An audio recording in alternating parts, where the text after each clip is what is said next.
So what comes next? Friends, I put out a video yesterday talking about how you can get more prepared for things getting a little more squirrely. And I want you to kind of know where I'm coming from on some of that. I've worked overseas in Afghanistan as well as elsewhere. I've been in protests and stuff like that, caught up in protests, not me being there. Didn't want to be there. That were turning violent and everything like that over in India and other places. I've been to the aftermath of to countries where they've had the aftermath of significant upheaval. Been to ex-war zones. Afghanistan obviously was a war zone. Things can get hard really fast. And for people to not realize that and not realize how awful that is, and I get it. A lot of people in the United States and in some of these other countries, you've not experienced war in your lifetime, not at home. You've not experienced mass unrest in your home, your city, your town. And it's hard to picture that, and it's hard to realize how quickly things can turn. We're not talking about things that don't happen or haven't happened. We're talking about things that have happened in the United States. The draft riots in the Civil War. We've had race riots in the United States. We've seen some pretty crazy stuff go down. I remember going through Twitter reports and firsthand accounts of what happened after what happened over in Minneapolis. And people fearing for their homes. They could not leave their homes. They had to they were trying to gather information because there were protesters this way, protesters that way, surrounding the residential areas. What do you do in those situations? How do you deal with that? And it's so very important that we don't treat those type of situations as they're not going to happen, because people get caught up in those things. And the most important thing you can do is not be there. You can get put into situations where it is impossible. There are no good solutions. When they surround your car, what do? There are no good options here now. You need to make decisions before that point. You need to make some really hard and really fast decisions when you get into those situations, and you don't want to be there. It's good for you to get out. It's good for you to stay away. And if you're in those situations, to disappear. Disappear off the streets, disappear into the crowd, disappear and run for your life. Whatever.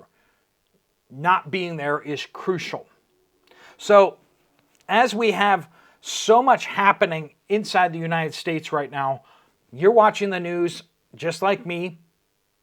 There's some pretty crazy stuff happening out there. People are getting charged with crimes. Other people are super upset about that. Other people are super happy about that.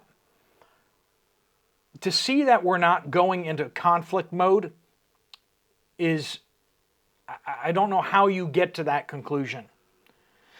We're moving into a time of great conflict, whether it's between the United States and foreign powers like China or Russia. We're talking World War III. Or perhaps we're just going to implode on ourselves. Your enemy may not be in some foreign country, but people in a town or a city nearby. Could be your neighbor. These things are not as foreign or distant as you may think.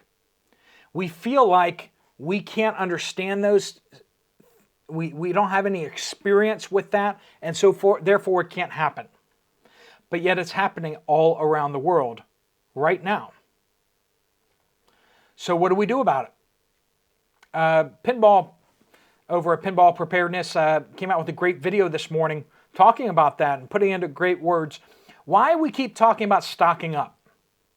And while some people are out there calling for more action and do crazy stuff or something, friends, stocking up is something. You truly are doing something. So don't think that you're not. Take it seriously. Become more independent. You cannot stand up to a system that you are dependent upon. It's just not credible. When the 6-year-old or 7-year-old says that they're going to run away from home, and they grab a Snickers bar and throw it in their backpack and take a blanket with them, and they walk out of the house in the dead of winter, it's not really a credible, they're kind of dependent on home. If they leave home, they're probably just going over to a friend's house. But kids these days would never do such a thing, right? But back in our day, we thought about it, we threatened it and all that kind of stuff. But when you're dependent upon a system, who are you kidding? Who are you kidding? If you need to go to that Walmart, if you need to go to that grocery store every week, who are you kidding? Come on. You can be upset about it. That's fine. They don't care. They don't care if you're upset or not. They just care that you comply. You need to be moving towards independence so that you cannot comply.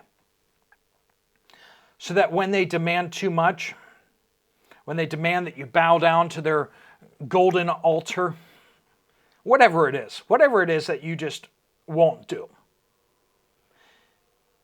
How are you really going to not comply when they threaten to withhold services from you, withhold stores from you? We're going to see who is really serious on that day, or who will bow to the pressure. Sadly, we see these type of things coming our way. A lot of us see the horizon kind of burning out there. So what do you do about it? Prepare today so that you have options tomorrow. If you don't prepare, you're going to be standing in that bread line. You're going to be standing in that soup line. And you're going to do whatever they tell you to do. Because you're going to need to. Your family needs the food. Your family needs the whatever. And you weren't prepared. And whoever has that can tell you exactly what you need to do in order to get it. Friends, don't be dependent on anyone. Especially people who absolutely hate everything you stand for. They want to destroy you. They want to bend you into subservience. Growing your own food doesn't seem like a crazy act. Doesn't seem like you're standing up to authority, but when they want to control you with your food, it kind of is. Stocking up now, it doesn't seem that crazy, but when you have a whole bunch of canned chicken, right?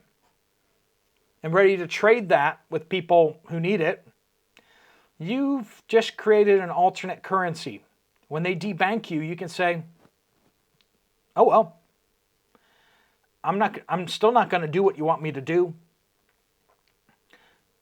Becoming independent means you have freedom, means you have choices. And that truly is a radical act. It's not going after anyone, but it's just saying, leave me alone. Leave me alone. If you want to go control those other people over there, I don't like that, but I'm going to go over here. And you can't do anything about it. What happens when you have that many people stand up and just quit?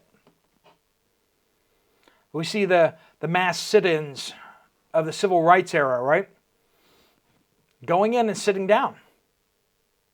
Can't arrest all of us. If you do, you don't have the jail space for that. What happens when you have mass civil disobedience? Everyone just says, we're not going to comply. They can't do anything about it. They don't have the force or the capability to do anything about it. But they will withhold your services. They will shut off your power. They will bar you from buying groceries. They will block you from banks. How dependent are you on the system? Because that's what they'll use against you. They've said it, and they've done it. They've done it in the last few years. You've seen it with your own eyes. Are you going to do something about it or not? Stock up. Don't just stock up for you and your family. Stock up for other people. Stock up to trade. Stock up so other people can be free too. Do as much as you can.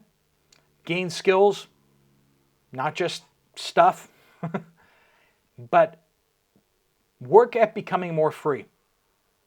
It's not free, but becoming free is worth the cost. Difficult times are coming, friends. Are you getting more prepared? Are you getting more ready?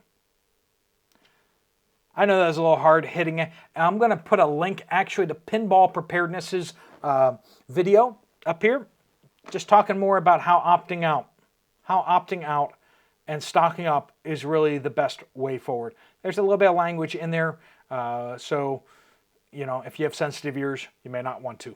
But you might want to check out Pinball Preparedness here. I'll see you guys tomorrow, or see you guys over at Pinball's channel. Thanks a lot. God bless you all. Steve Poplar of the Poplar Report out.